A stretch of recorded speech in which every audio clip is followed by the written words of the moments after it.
Hai guys, selamat malam semuanya. Jadi kita akan bahas soal PPU nih sekarang. PPU dan PBM, tapi yang aku bahas sekarang PPU dulu, nanti PBM-nya dibahas sama IHSkill. Ya, pokoknya dari 10 soal PPU ini terdiri dari 4 teks pengantar. Bisa dibaca dulu teksnya ya. Oke, langsung ke soal. Kata edukasi pada Taman Edukasi pada teks berasosiasi dengan, kalau kalian lihat kalimat asosiasi, kalian tinggal cari yang maknanya sama.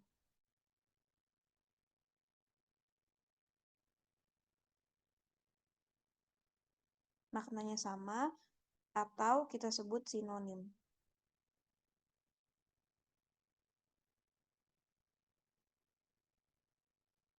Nah, kalau misalnya usaha, moral, aktivitas, sama kegiatan itu jelas bukan sinonim dari kata edukasi. Sementara yang sinonim dari kata edukasi cuman kata pendidikan. Lanjut, kalimat tidak logis pada bacaan di atas. Kalimat tidak logis itu indikator ada beberapa. Yang pertama, dia nggak ada subjek.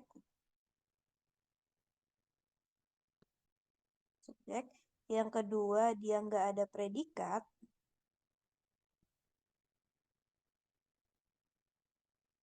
Ini yang paling sering muncul sih, ini nggak ada subjek sama nggak ada predikat. Coba kita cek tiap kalimatnya. Kalimat pertama, di era berkembangnya teknologi dan informasi yang semakin pesat, ini keterangan. Minat membaca buku, ini jelas subjek. Kita pakai beda warna ya. Minat membaca buku, ini jelas subjek. Merupakan, itu predikat. Buat kalian yang belum tahu, merupakan ini adalah jenis kalimat pasif intransitif. Jadi dia jatuhnya predikat, tapi dia pasif intransitif. Nah, karena dia punya subjek dan dia punya predikat juga, berarti kalimat satu ini efektif. Berarti kalimat satu ini efektif. Coba kita lanjut ke kalimat dua, ditambah lagi dewasa ini, jelas dia keterangan. Keberadaan perpustakaan sebagai fasilitas penunjang kegiatan membaca, ini subjek, sudah semakin jarang ditemukan. Ini dia predikat plus adverb.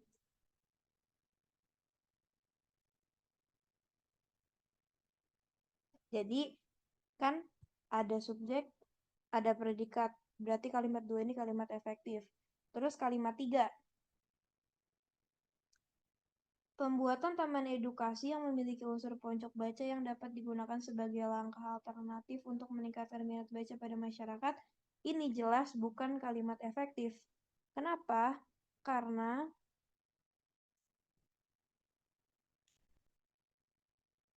keseluruhannya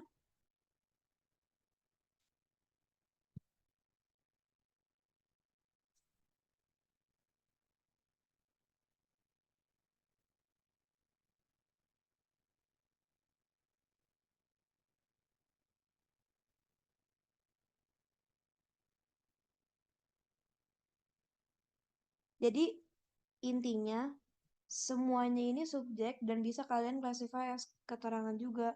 Enggak sih, subjek sih. Semuanya itu subjek. Jadi dia nggak ada nggak ada predikatnya. Makanya dia dikatakan sebagai kalimat yang tidak logis atau tidak efektif. Lanjut. Kata penunjang dalam kalimat dua pada bacaan di atas dapat diganti dengan kata berikut kecuali. Kata penunjang. Karena dia minta eh, dapat diganti, berarti kalian harus cari sinonim. Kecuali. Kalau kalian lihat, opsi A sampai D, ini artinya sebenarnya sama. Cuman si E ini beda sendiri. Kalau mau dicek di KBBI pun, pendorong itu bukan sinonim dari penunjang, tapi penyokong, penyangga, penopang, dan pendukung itu semuanya sinonim dari penunjang.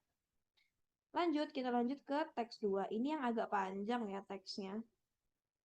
Bisa dibaca dulu, tapi kita lanjut ke pembahasan aja. Baca dulu deh, tuh.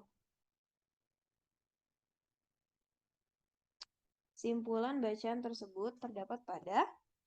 Oke, sekarang kita akan eliminasi jawabannya. Kalau ada simpulan bacaan, kalian eliminasi aja. Nggak perlu dibaca satu-satu yang gimana-gimana.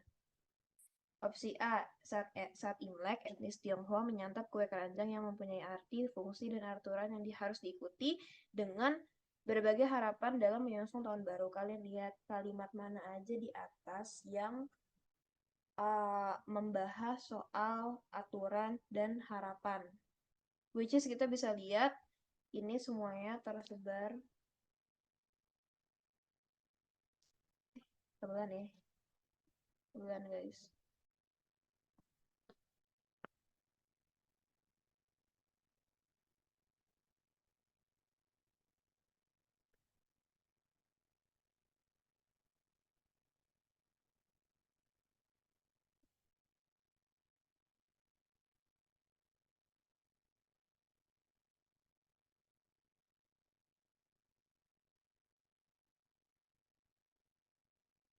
Nah, lanjut ke opsi kedua. Kue keranjang merupakan sajian khas Imlek etnis Tionghoa yang disantap dengan harapan dan makna agar tahun baru selalu rukun. Ini sebenarnya benar, tapi hanya ada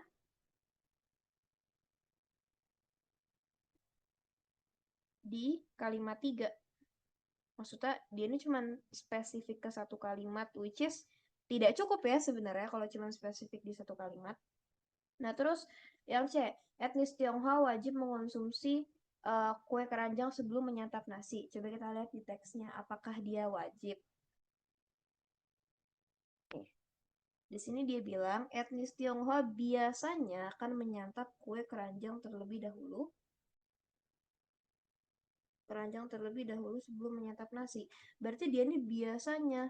Sementara di opsinya itu, dia bilang etnis Tionghoa ini wajib. Makanya jelas yang ini opsi C itu salah. Terus yang D, masyarakat Tionghoa percaya kue keranjang merupakan hidangan yang dibuat untuk menyenangkan Dewa Tungku pada tahun baru Imlek. Ini benar, ada di teks, tapi dia cuma ada di kalimat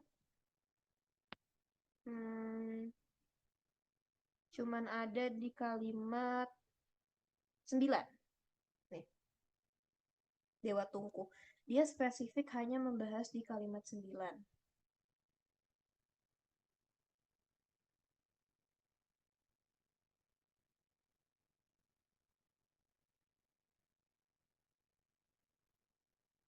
Nah, terus habis itu opsi E, ada aturan yang wajib diikuti sebelum menyantap kue keranjang, yaitu larangan mengkonsumsi kue keranjang hingga cap gomeh.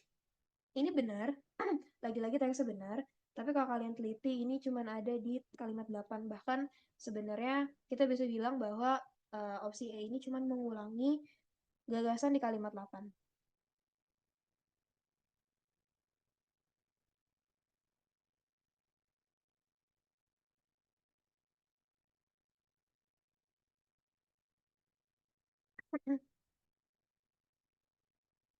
Nah, makanya kita lihat yang paling banyak dibahas, akhirnya kita pilih opsi A, karena opsi A paling banyak dibahas di teks. Lanjut, kata yang memiliki hubungan hierarkis dengan kata leluhur dalam kalimat 7. Kalau dibilang hierarkis, itu harus ada pola umum ke khusus,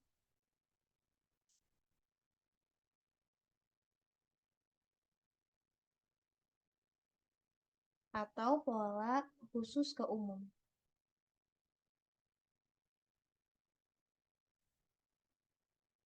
Maksudnya apa? Kalau awalnya topiknya luas, misalnya kata awalnya adalah dunia, hubungan hierarkis biasanya dia ke sesuatu yang lebih spesifik. Misalnya dunia, terus abis itu eh, yang memiliki hubungan hierarkis dengan dunia, misalnya kayak bumi, matahari, benda langit, kayak gitu-gitu. Sementara kalau misalnya polanya dari khusus ke umum, misalnya kata awalnya adalah kecamatan, terus yang memiliki hubungan hierarkis dengan kecamatan misalnya provinsi, karena dia lingkupnya lebih besar dan lebih luas gitu loh. Nah, kalau di sini kita lihat kata leluhur. Kata leluhur ini jelas dia umum ke khusus ya. Nggak mungkin dia khusus ke umum karena uh, leluhur tuh kan luas banget. Ada leluhur bangsa apa, ada leluhur tentang apa gitu loh. Jadi sangat luas banget. Nah, kalau kita lihat nenek moyang, cikal bakal, kalau kita lihat nenek moyang, cikal bakal, pendahulu.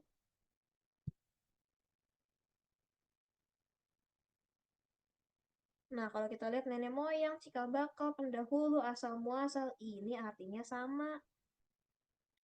Jadi, kira-kira kalau misalnya atasnya leluhur,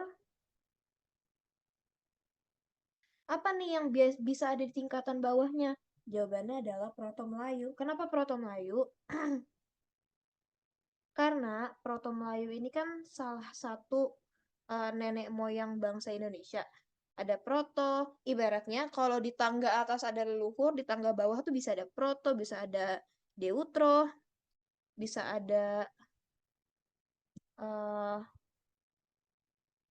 bisa ada Proto, bisa ada Deutro, bisa juga ada apa atau ada apa. Pokoknya ada kelas-kelas di bawahnya ibaratnya. Kalau kalian hubungin di taksonomi, leluhur ini sebagai leluhur ini sebagai genus,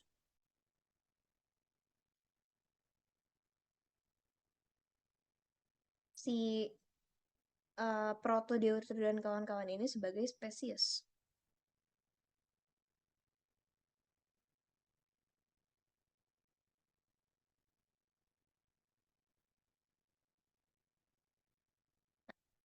Seperti itu. Lanjut, kata manakah yang tepat untuk mengisi rumpang pada kalimat 11? Jadi sebenarnya aku mau mengajarkan kalian sedikit soal yang namanya konjungsi berpasangan. Ini nggak akan directly kepake di soal ini, tapi ini pasti akan kepake nanti.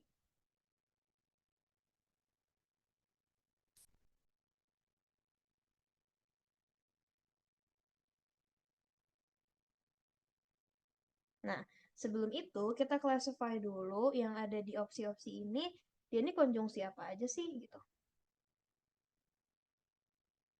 Dan itu jelas konjungsi penambahan ya. Akan tetapi dia pertentangan.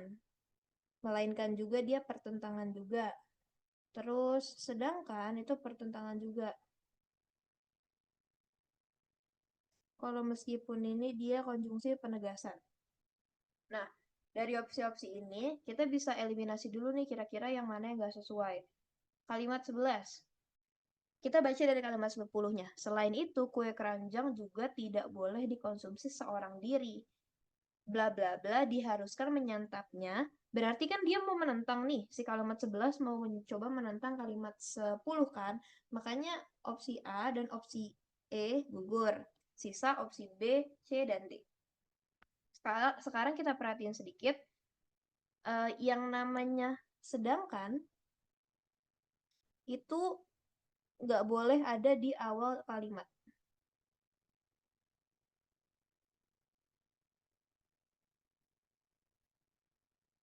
Dia harus ada di tengah kalimat karena dia adalah konjungsi intra kalimat.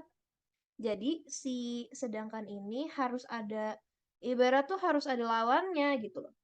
Nah, habis itu kita lanjut ke akan tetapi. Kita lanjut ke melainkan. Kan tadi aku bilang mau ngajarin konjungsi berpasangan ya. Melainkan ini pasangannya adalah bukan.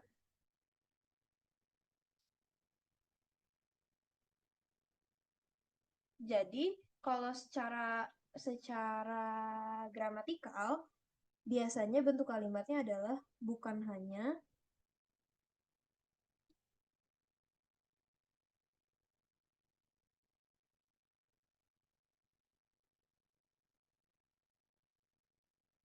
bukan hanya terus kata benda, koma, melainkan juga.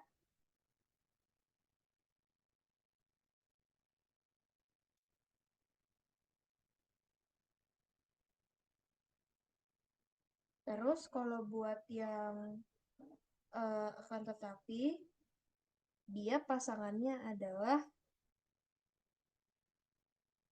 ini tetapi ya maksudnya.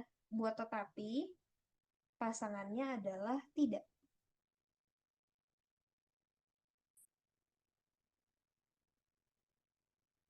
Kalau dibuat secara gramatikal, tidak hanya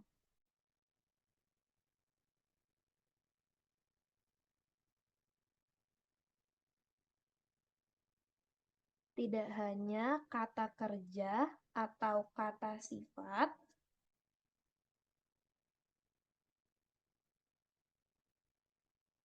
tetapi juga, koma dulu ya guys, jangan lupa.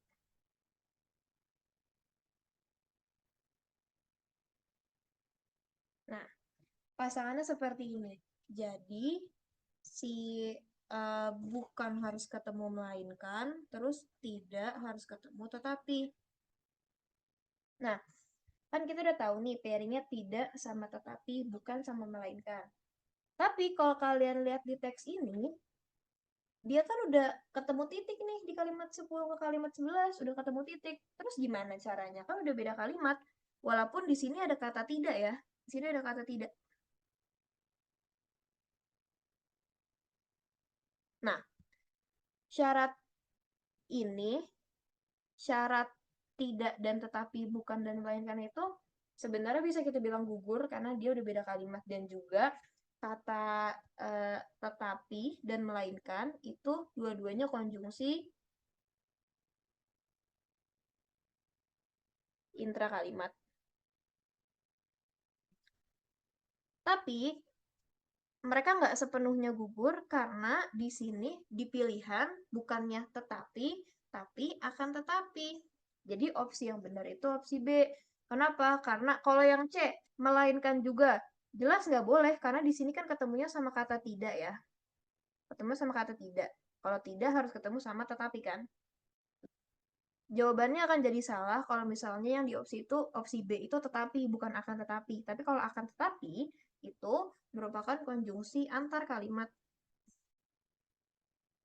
Makanya syarat ini nggak bisa dibilang gugur, karena si antar kalimat ini memenuhi syarat.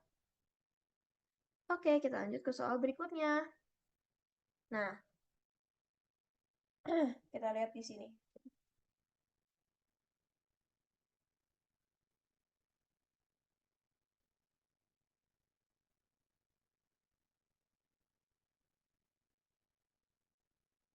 Imbuhan pean dalam kata. Nih, kita lihat dulu pean di kalimat ini itu yang mana. Kata penggemar. Jawabannya yang A. Kenapa yang A? Kalau kalian sadarin, penggemar ini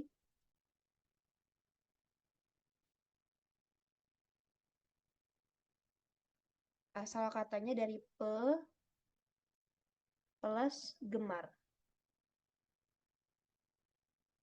Nah, lalu yang kita pertanyakan, engnya ini dari mana? Eng ini terjadi karena ada uh, nasalisasi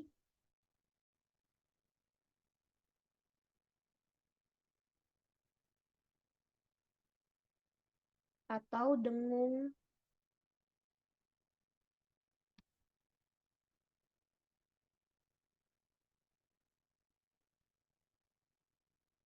sebenarnya nggak bisa dibilang dengung juga sih, tapi kayak uh, apa ya, lebur lebur ucap, lebur dalam diucap, bukan lebur, apa sih namanya, ya lebur sih, ya lebur saat diucap. Ih,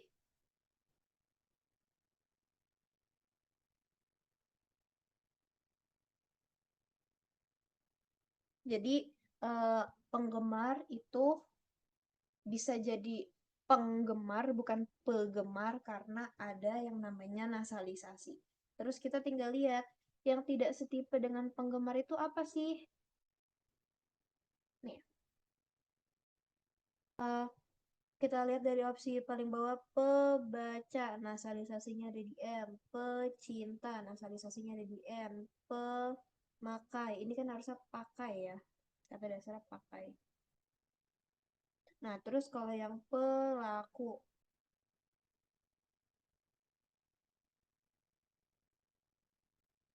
rasa pedas, semakna dan sebentuk. Rasa ini kata benda, pedas ini kata sifat. Berarti kita cari di opsi yang kata benda plus kata sifat. Cabai rawit, ini KB plus KB. Panci kastrol, ini KB plus KB. Lalapan sayur, ini KB plus KB. Nasi liwet, ini KB plus KB. Nah, terus ini kan sebentuknya udah terpenuhi. Yang semaknanya gimana? Semakna kita penuhi dengan, berarti kan sisa jawabannya tinggal tekstur kasar. Kalau kita mau buktiin mereka semakna, kita sisipin aja.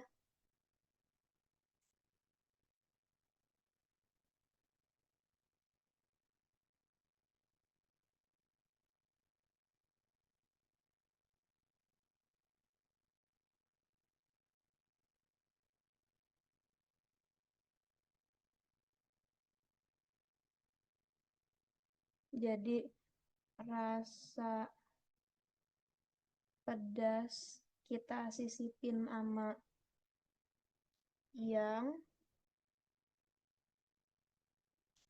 terus yang tekstur kasar kita sisipin juga dengan yang semakna. Kan mereka jadinya yang pertama membicarakan rasanya yang pedas, yang kedua membicarakan teksturnya yang kasar. Jadi kalau semakna kalian bisa pakai kata sisipan, kalau sebentuk kalian tinggal cari bentuk kalimatnya. Lanjut ke soal ke-9. Nih, sebenarnya kan dia tanya kalimat ketiga dalam teks akan menjadi benar apabila, kalau kita lihat kalimat 3 ini sekilas benar ya. Karena dia udah padu lah intinya. Tapi kalau kalian lihat dia ini nggak ada P-nya. Nggak ada predikatnya. Kenapa nggak ada predikatnya? Karena permasalahannya di sini katanya terkait. Jadi supaya ada predikatnya, kita ubahlah kata terkait di situ. Terkait kita ubah jadi sesuatu kan. Ini dikaitkan, ini bisa jadi. Bisa jadi. Terpaut, jelas ini salah. Terus di sini dipengaruhi, bisa jadi. Terus abis itu juga ada terkait, jelas ini salah. Nah, jadi pilihan opsi kita tinggal tinggal A, C, sama D. Nah, dari situ pilihan opsi kita tinggal A, C, sama D. Terus kita lihat yang maknanya sama kalimat 3 yang mana? Nih. Yang maknanya sama kalimat 3 jelas opsi yang C. Makanya yang C yang benar. Kita lanjut ke kalimat 10. Di kalimat 10 ini dia nanya makna pean pada kata pengetahuan dalam kalimat pengetahuan masyarakat mengenai sikap individu di dalam sebuah kelompok merupakan hal yang sangat penting. Sama dengan kata pean pada, nih, pean di sini kan bisa bermakna banyak ya. Kalau pengetahuan di pengetahuan masyarakat ini bermakna kondisi tahu. Kondisi bahwa mereka tahu. Coba kita cek setiap opsi. Penjelasan pada kalimat 1. Menjadi penjelasan karakteristik umum. Ini pean sebagai pembuktian.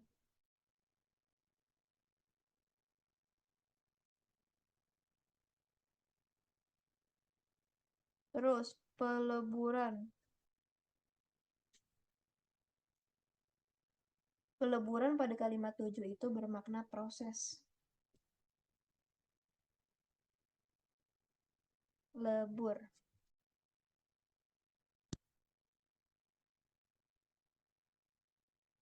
Terus pengadopsian. Pengadopsian itu eh, pembentukan ini proses juga.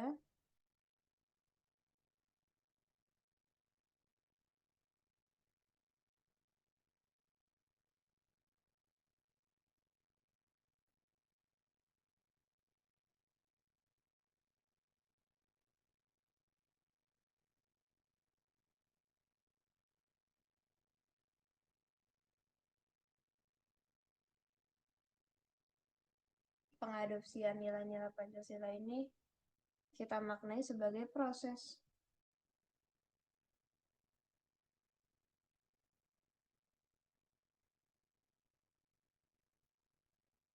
Nah, maknanya yang bermakna kondisi yang mana? Yang bermakna kondisi adalah opsi yang B. Nah, mungkin sekian dulu pembahasan PPU kali ini. Ini kalau kalian mau nanti aku kirim juga di PDF-nya. Dadah, terima kasih semuanya. Selamat belajar.